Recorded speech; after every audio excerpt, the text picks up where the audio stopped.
Yay! It's you again! I'm so happy to have you here with me, especially as we do a bookworm workout. As a reader and a writer, I really enjoyed making this workout series. So as you can see, this first circuit will be different story elements, the kind of things that you would know about as a writer or that you might have learned about in English classes. And after the water break, we'll have the plot twist circuit, and the finisher will be reading time. And I'll let you wonder whether or not that's actually going to be a relaxing section of our workout here. So first, we'll be doing 30 seconds of a cliffhanger stretch. Get ready and go. So basically all you're doing is hinging forward and trying your best to touch the floor while keeping your legs as straight as you can. I call this the cliffhanger stretch because, you are hanging. And cliffhangers, if you don't know, are endings of chapters or entire stories that leave on a dubious or stressful note to make you want to read more for the next installment. And the love triangle stretch. So this is really just, it's called a triangle stretch. As you can see, you're just bending to the side, switch to the other side with your arms out and touching your opposite foot, the foot on the same side that you are bending. And for the sake of the theme, I'm just calling it a love triangle stretch. Now, the inchworm. It would not be a bookworm workout without inchworms. So here you really are, acting like an actual bookworm. And I often see this move as part of a cardio workout or a body weight workout, and it is a great move for that as well.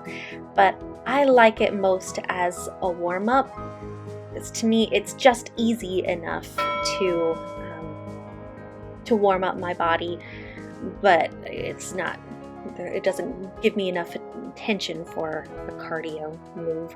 Anyway, yes, we are back to cliffhanger stretches. Seeing it from a different angle this time, so you can see that I'm trying to keep my legs straight. They won't be perfectly straight, keep your knees soft so that you're not stressing them out too much. Next, back to those love triangle stretches.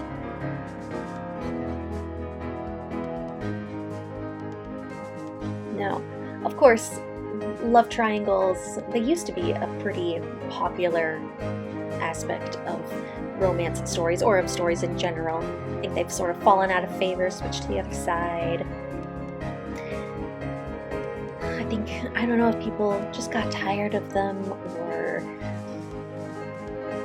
it just ends up feeling so contrived or distracting from the main plot. Could be all of the above. Back to the inchworms / bookworms. And like me, you can be stretching at the top. Just continue to warm up your body. I must admit, I'm not necessarily a fan of love triangles, with very few exceptions. But I do wonder why sometimes. I like to analyze my own thoughts and feelings and opinions about things and how they change and why. Anyway, so first we'll be doing pacing runs. So you'll be doing or jogs. Basically, you'll be going at a moderate or slow pace for 4 seconds, and then kind of sprinting for 4 seconds and switching back and forth. Just like that. There we go. And just keep going like that. So, of course, this is referencing one of the most important, but I think also one of the hardest parts of writing a good story: pacing. It can be pretty objective. Some people want a fast-paced story throughout. Some people are okay with taking their time in a story. But as a general rule, there's got to be some of both. You need to be moving people through a story fast enough to keep them engaged, but also in some parts slowly enough that they actually get to know the character and the worlds and absorb everything that's happened so far. Next, deadlift tips and hops. So you'll be bending forward for a deadlift. I'll be lifting up my legs and alternating between them. You can do that too if you want to, otherwise just keep both feet on the ground, but in any case, as you come up, do a little hop. Just to really show the rising action, you are rising off your foot. If you can't hop though, just rise up on your toes or just lift up your knee. And if you are going one leg at a time, like me, you're lifting one leg at a time, see if you can meet the challenge, maybe even better than I am, not letting your foot touch the ground. Okay, and next we are doing plot and pincher point plyos. First, let me explain the move. Basically, it's scissor lunges, like hopping scissor lunges, going back and forth, but you don't have to go deep into a lunge. It's really more like hops. Here we go. And of course, if you're uncomfortable with the hops, just step or do lunges without hopping. So plot points are things that happen in a story that change the course of the story significantly, or that reveals something important or just pushes it forward. Pinch points are like big events or stressful events that raise the stakes or clarify how high they are, or show off the antagonist's, scariness. And I'll go more into that and why I use that move to show plot and pincher points next time around. Next, we're doing speaker tag shuffle jumps. So you're just going to shuffle from side to side and then do a double hop with your arms up. Now back to the other side. You don't really have to have your arms up if that's uncomfortable for you for some reason, like shoulder injury or something like that. But this is just supposed to represent the speaker tags or the quotation marks in character dialogue. Well, or even just, quotes or naming things, other things that you might use this punctuation mark for. It's just a fun little physical representation of that. Okay. Next up, we've got pantser squats. So you'll be going into a deep squat and then coming back up quickly. And if you want to do it like me, you'll pretend that you are pulling up your pants as you do so, which is basically just an upward row with the arms. Ready? And I hop a little bit, just a little, because I like it. If you don't want to hop, just rise up on your toes or just come up, you're still working your legs. So, if you're a reader, but not really a writer, maybe you won't know what this move references. There are some writers out there who are called pantsers. Making things up by the seat of or flying by the seat of their pants, basically. They make up a story as they go along instead of trying to follow an outline like other writers do. And we're done. Next up will be flash forward jumps and flashback shuffles. This is another common literary device that's meant to, here we go, jump forward and shuffle back. Stay as low on your legs as you can. I wish I'd been a little bit lower, but it's okay. You're still working your legs and raising your heart rate. Anyway, as I was saying, flash forwards and flashbacks, they can give context or even contribute to plot twists in the present timeline of a story. So they can be very useful to explain things or to just shock the audience. And done. Okay, we're back to the top of that circuit with pacing runs or jogs. I guess it's really technically a jog. I feel like the word run just sounds better. I like how it sounds. And go!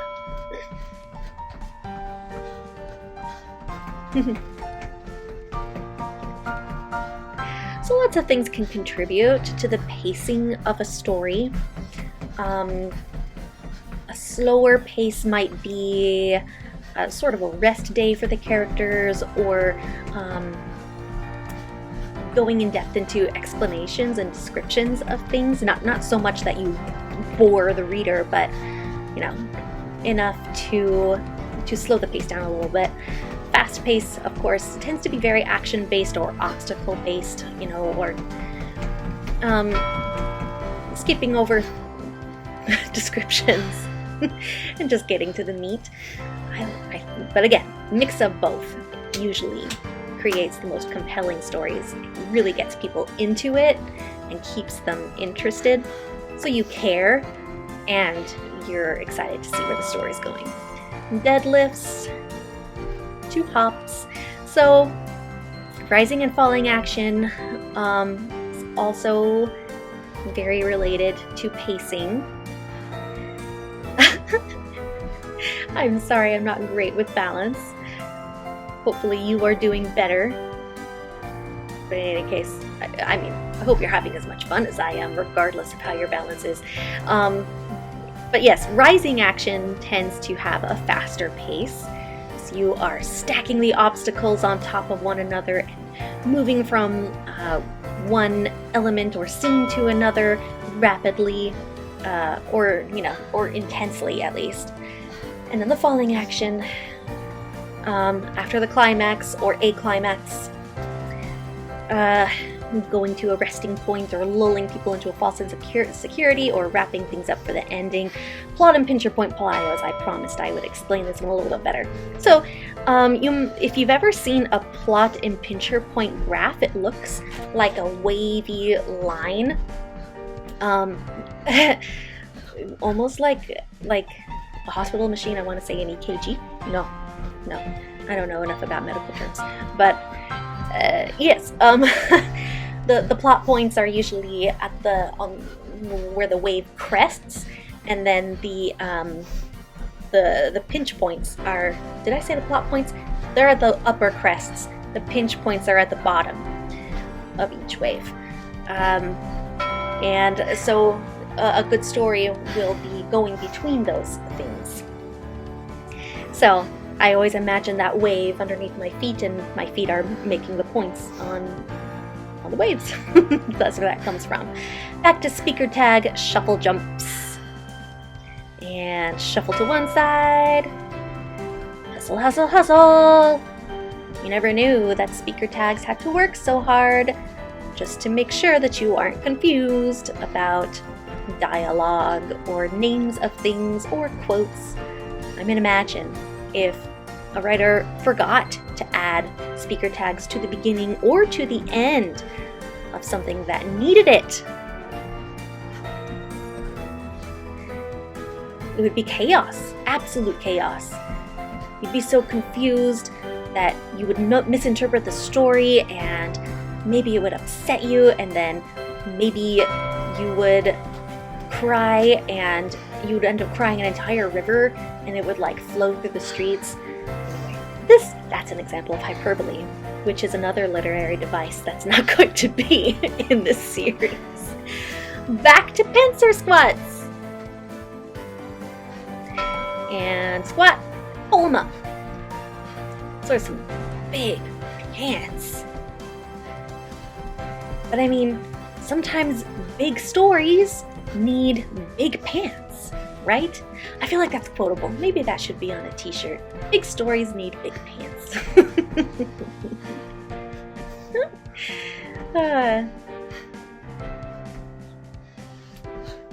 Especially with, comedy stories. Maybe these are clown pants that you're putting on. Don't mind me. I'm just rambling. You almost got this. Okay. Back to the flash forward jumps and flashback shuffles.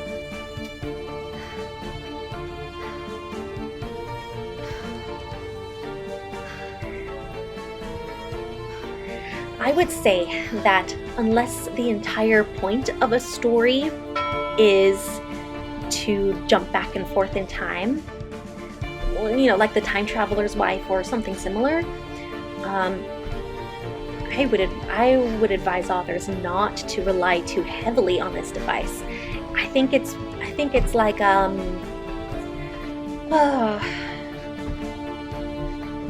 maybe you could think of it like cinnamon. I love cinnamon, but I mean, even the people who really love cinnamon would agree that there is such a thing as too much of it. You gotta add just the right amount to whatever sweet dish you are making to make it interesting and spicy, still sweet, and not overwhelming or relying too heavily on that. Okay, we are on our water break. So for a water break, I just want you to have a chance to collect yourself, get a little bit of rest, but not let your heart rate drop. So hydrate yourself, but keep moving. You see that I like to step back and forth or walk around. Sometimes I dance.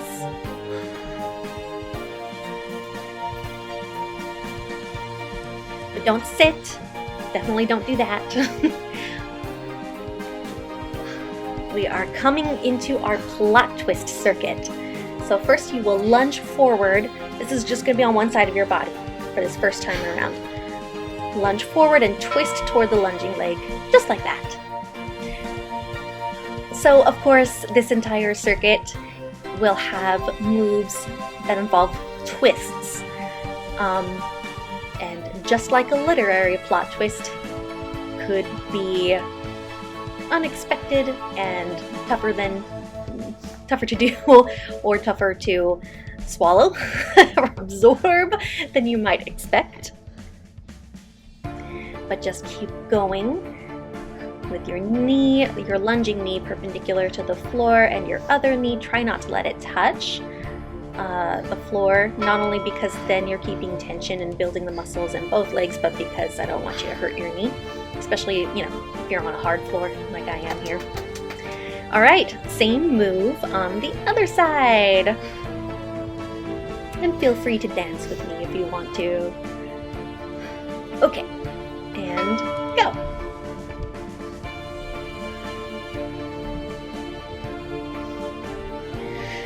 So, I enjoyed talking about plot twists.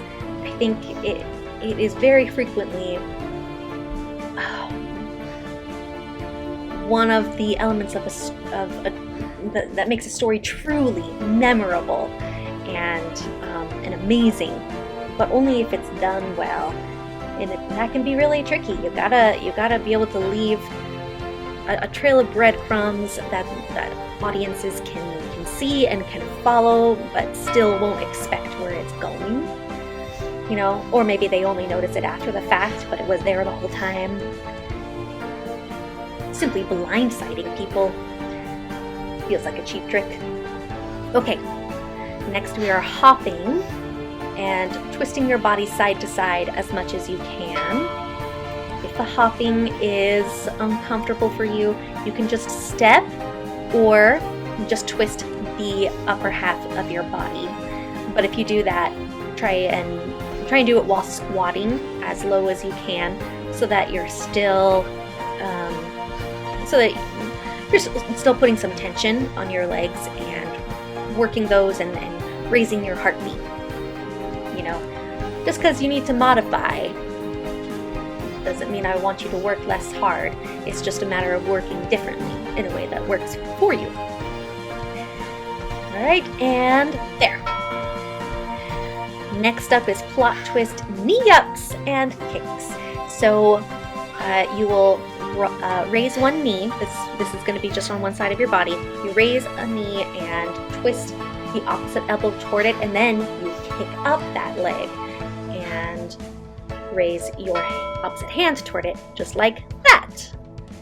Perfect. If you're having trouble with the kicking, you can just continue lifting your knee instead, and you can also take it at a slower pace if you need to. Or, maybe you are okay with kicking, just not very high. In that case, just small kicks are perfectly fine. Plot twists that are just small kicks in the pants of your audience can still be quite striking. Make a memorable story. All right, and now the same thing, but on the other side. If you're excited and you know what, hop around. Here we go.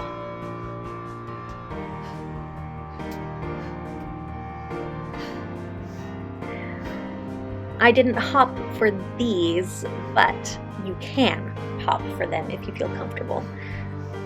And, it'll certainly help you burn a few more calories. Nothing bad about that. Well, unless you're burning too many without eating enough, but that's a whole other topic. Almost there.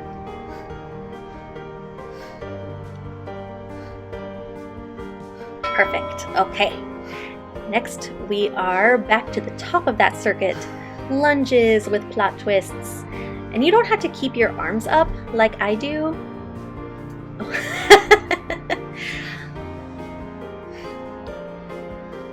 See, I'm not sure what that was. That was crawling. I'm sure I knew at the time. Okay. So if you have any particular favorite plot twists, or even plot twists that you really hated, let me know in the comments. Tell me about them. I don't mind spoilers, personally. So it's okay if you spoil something. I know that's almost like sacrilege for a reader and a writer to say, but I mean, I feel like the element of surprise can still be there in the way that the story leads up to the plot twist, and how it fits in with the context of everything else. Knowing about something and actually experiencing it are two different things. And I like to know plot twists. Well, I mean, sometimes. At the very least, I don't mind knowing about them beforehand, because sometimes it also tells me, that's something that I would not be interested in. So I don't have to waste any minutes of my very finite and busy life on that. Anyway, so yeah, feel free to tell me anything you want about plot twists that you love or hate. Some very famous plot twists. Well, Agatha Christie, one of the reasons why she was so famous is because she was a master of plot twists. And honestly, I feel like the entire point of mysteries and thrillers really is to have crazy plot twists. I mean, the whole point is to keep readers and audiences guessing.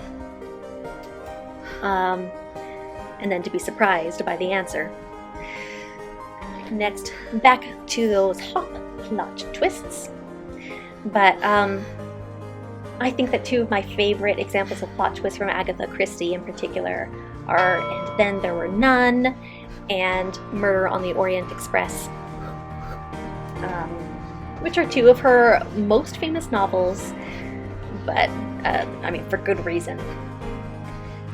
Jane Eyre is another example of a book with a shocking plot twist that people still talk about. If you were ever into the Harry Potter books, you know that just about every book had some major plot twist that affected every subsequent book. And of course, the plot twist in the last. Well, more than one. Okay.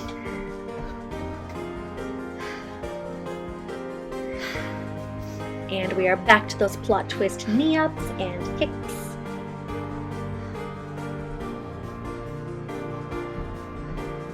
Get ready, get set, and go!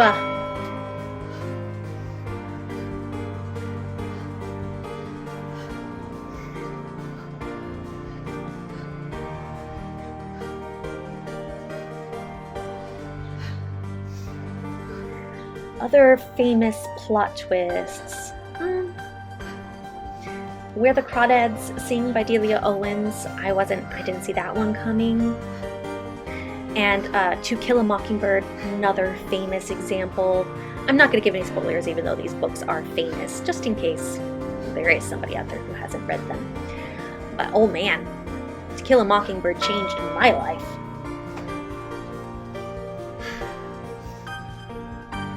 Okay, last move of this circuit.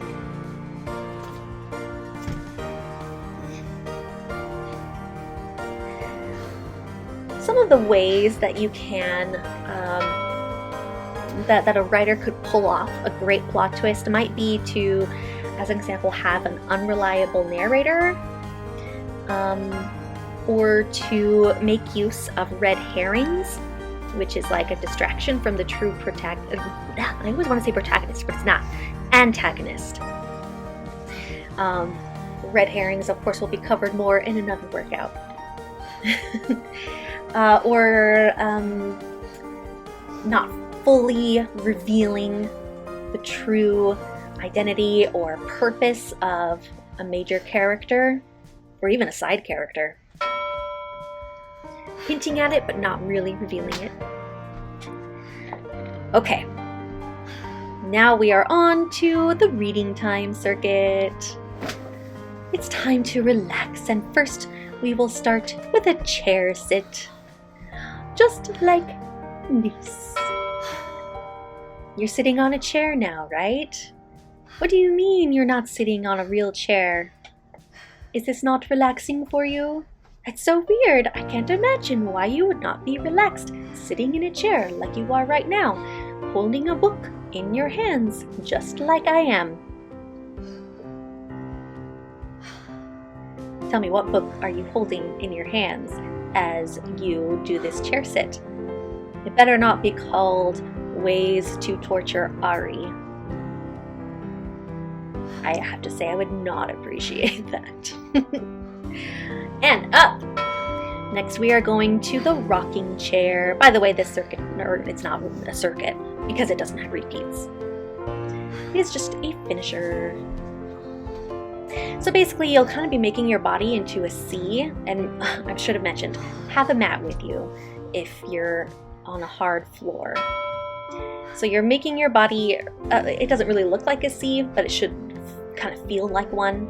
And you're just rocking back and forth. I like to lift my hips once I'm onto my back just to get a little more work in my abs, but you don't have to. This is already a pretty good core move by itself because you have to use your core to rock back and forth.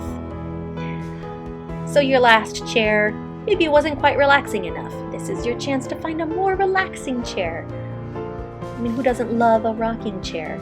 Especially when you're just trying to escape in a good story. I don't understand why you're still sweating. Okay. Now we'll try a different chair, okay? We're gonna do a sitting V-hold. So basically you'd be on your butt and you're gonna raise your legs into a V shape. Like that. Now you can hold it there if you want to. In fact, that's what I named the move. But as you can see, I am twisting with my book still in my hands.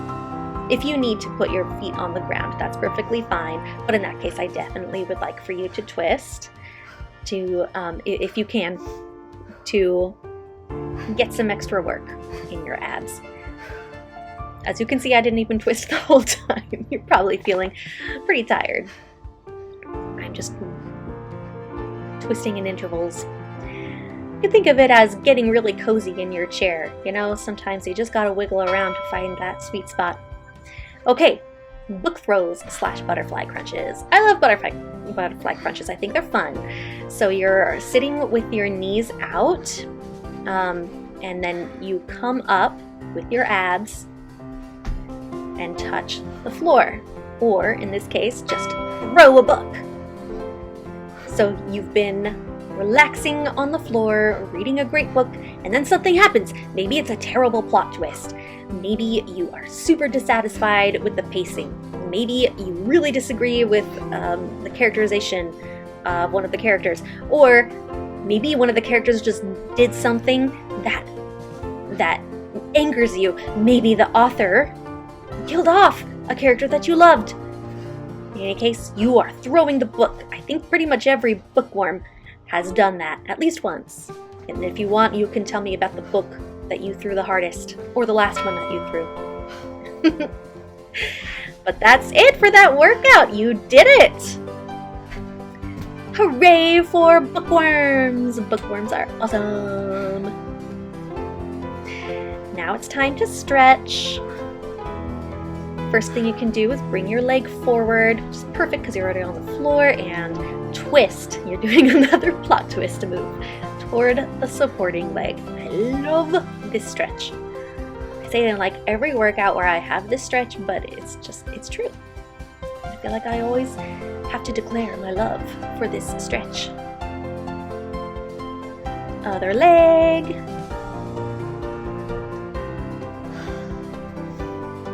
Tell me how you're feeling. Do you feel that same sense of satisfied exhaustion that you feel after reading a really good book, except this exhaustion is physical instead of emotional or mental? Cliffhanger stretch again. I love feeling that stretch in my back and the backs of my legs. And I love reminding myself that I can touch the floor. I'm not super flexible, but it's nice to know that I'm flexible enough to, be able to bend over and pick things up without hurting myself. All right, you did it! Please like and subscribe. Tell me what you think. Tell your friends. Thank you for being here.